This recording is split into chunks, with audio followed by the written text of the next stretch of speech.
Italy میں تارکین وطن کی کشتی ڈوبنے سے پاکستانیوں سمیت 59 سے زائد افراد جاں بحق۔ خبر ایجنسی کے مطابق کشتی میں 150 کے قریب تارکین وطن سوار تھے۔ 81 کو بچا لیا گیا۔ لاپتہ افراد کی تلاش کے لیے آپریشن۔ پاکستان حکام کا اٹلی کے حکام سے رابطہ۔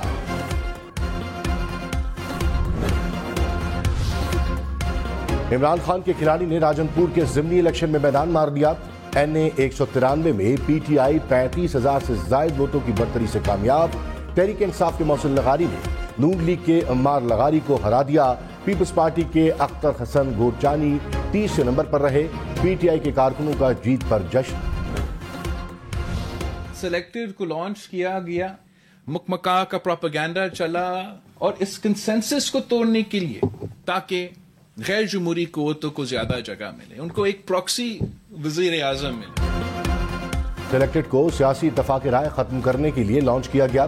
بلاول بھٹو عمران خان پر برس پڑے، کہا خان صاحب نے عدلیہ اور اسٹیبلشمنٹ کو تقسیم کر دیا۔ آدھی اسمبلی کام کر رہی ہے، آدھی غائب ہے۔ سلیکٹڈ کو کسی ڈاکٹرائن یا اسکرپٹ کے تحت لانچ کیا گیا۔ 3 سال میں جو ہوا پتہ نہیں کب تک اس کا نقصان بھگتیں گے۔ غیر جمہوری قوتوں کو زیادہ جگہ دی گئی۔ مکہ کا پروپیگنڈا چلایا گیا۔ انہیں ایسا وزیر اعظم چاہیے تھا جسے عوام کے مسائل، پارلیمان اور جمہوریت میں دلچسپی نہ ہو۔ عمران خان کو عدم اعتماد سے ہٹانے میں کامیاب۔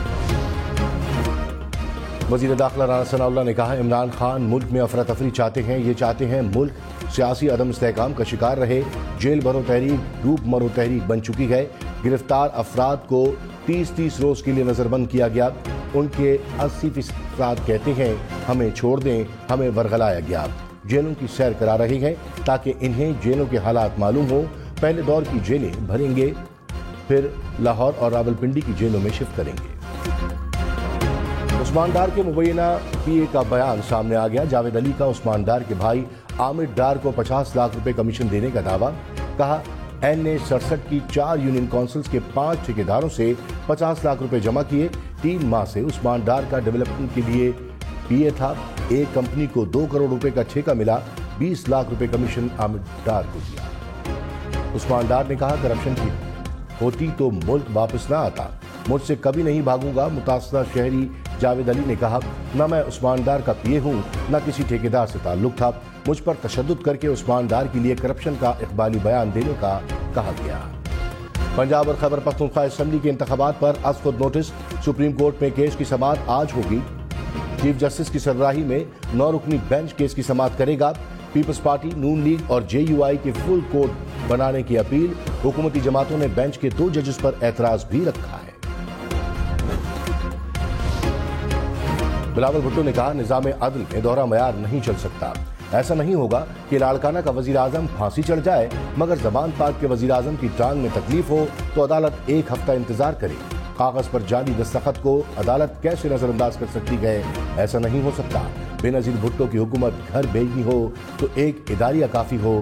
عمران خان کی حکومت بچانی ہو تو آئین کو ری رائٹ کیا جائے۔ عدلیہ کے موجودہ طرز عمل کا دفاع کرنا مشکل ہے، مقدس گائے والا سلسلہ روکنا ہوگا۔ جسٹس مظاہر علی اکبر نقوی کے خلاف ریفرنس کی نقول سپریم جوڈیشل کونسل کے 4 ممبران کو ارسال۔ میاں داؤد ایڈوکیٹ نے کہا معزز جج کے خلاف ریفرنس 23 فروری کو بذریعہ پوسٹ دائر کیا، لیکن ریفرنس کی نقول متعلقہ ممبران کو فراہم نہیں کی گئی۔ ممبران سپریم جوڈیشل کونسل ریفرنس کو سماعت کے لیے مقرر کرنے کے لیے مناسب ہدایات دیں گے۔ وزیر داخلہ رانا ثناء اللہ کی پرویز الہی کی مبینہ آڈیو پر سو موٹو لینے کی اپیل۔ کہا پرویز الہی کی بینچ فکسنگ کی آڈیو پر نوٹس لیا جائے۔ آڈیو کا فورنزک ہونے تک ہم کسی جج پر الزام لگانے کے حق میں نہیں۔ پرویز الہی جو باتیں کر رہے ہیں اس کا پتہ لگایا جائے۔ چودھری پرویز الہی کی وفاقی حکومت پر نشانے کہا شہباز شریف کی کٹ پتلی حکومت کا کوئی مستقبل نہیں۔ قوم عمران خان کو پھر سے وزیر اعظم بنانے کا فیصلہ کر چکی ہے۔ عدلیہ آئین پر پہرا دے رہی ہے۔ نااہل حکمراں ٹولے اور الیکشن کمیشن کی پنجاب میں الیکشن ملتوی کرانے کی کوششیں کامیاب نہیں ہوں گی۔ الیکشن میں عوام کا سیلاب ان ریت کی دیواروں کو بہا لے جائے گا۔ بلاول بھٹو کا نیب قانون میں ترمیم کے لیے قومی اسمبلی میں بل لانے کا اعلان۔ کہا عدلیہ پر نیب قانون لاگو کرنے کی ترمیم میں خود لاؤں گا۔ جج حاضر سروس ہو یا پھر ریٹائرڈ، نیب قانون لاگو ہونا چاہیے۔ پارلیمنٹ ہو یا عدلیہ، کرپشن پر ہر جگہ نیب قانون سیاستدانوں پر لاگو ہوتا ہے، اس لیے عدلیہ اتنی دلچسپی لے رہی ہے۔ پی ٹی آئی کی جیل بھرو تحریک گوجرانوالہ میں سابق وفاقی وزیر نذر گوندر سمیت پی ٹی آئی کارکنوں نے گرفتاری دے دی۔ گوجرانوالہ جیل کے سامنے تحریک انصاف کا احتجاج، پی ٹی آئی کارکن قیدیوں کی بینچ پر چڑھ گئے، حکومت کے خلاف نعرے، کارکنوں نے ہاتھوں میں زنجیریں بھی باندھ لی۔ دسکا میں بھی پی ٹی آئی کارکنوں کا احتجاج۔ وزیر اعلیٰ سندھ مراد علی شاہ نے کہا، توہین عدالت کے قانون اور عدالتوں سے ڈرایا جاتا ہے، بینچ کے اوپر اعتراض اٹھانا مکمل طور پر جائز ہے۔ ماضی میں الزام لگانے والوں پر کوئی ایکشن نہیں لیا گیا۔ آئین کا دفاع عوام یا وردی والے کا نہیں، ارکان اسمبلی اور عدلیہ کا کام ہے۔ 2010 کے بعد سیاستدانوں کو کمزور کرنے کا سلسلہ شروع کیا گیا۔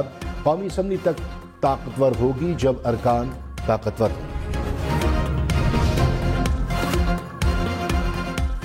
سابق وزیر داخلہ شیخ رشید نے کہا، 90 روز میں انتخاب آئین اور قانون کی ریڈ لائن ہے۔ پی ڈی ایم فیصلہ کر لے انتخاب میں جانا ہے، احتساب یا آزاد میں۔ دیکھنا ہوگا کہ ملک کو سول نافرمانی کی طرف کون اور کیوں لے کر جا رہا ہے۔ سپریم کورٹ کا فیصلہ ہی ملک بچا سکتا ہے، اب عدالتوں پر حملہ ہوا تو لگ پتہ جائے گا۔ معاون خصوصی عطا تارک نے کہا، عمران خان کا کھیل تماشا زیادہ دیر نہیں چلے گا۔ جعل سازی سے نوکری لینے والے کو ساتھ بٹھا کر پریس کانفرنس کی گئی۔ عثمان ڈار کے سیکرٹری کے بیان پر نوٹس لینا جانا چاہیے۔ عمران خان کے لیے الگ قانون ہے اور باقی عوام کے لیے الگ قانون۔ ہمیں تحفظات پر قانونی اور سیاسی راستہ اختیار کرنے کا حق حاصل ہے۔ کراچی میں مرغی کا گوشت 750 روپے فی کلو، بیف اور مٹن کی قیمتوں میں بھی اضافہ۔ لاہور میں آلو، پیاز، ٹماٹر کے ریٹ سن کر شہری پریشان۔ آلو 60، پیاز 180 اور ٹماٹر 60 روپے کلو سے بھی اوپر۔ اسلام آباد اور راولپنڈی میں دودھ 220 روپے فی کلو ہونے کا امکان۔ ڈیری فارمرز نے قیمتوں میں 35 روپے سے زائد کا اضافہ کر دیا۔ یکم مارچ سے دکانداروں کو دودھ 190 روپے کلو میں دینے کا اعلان۔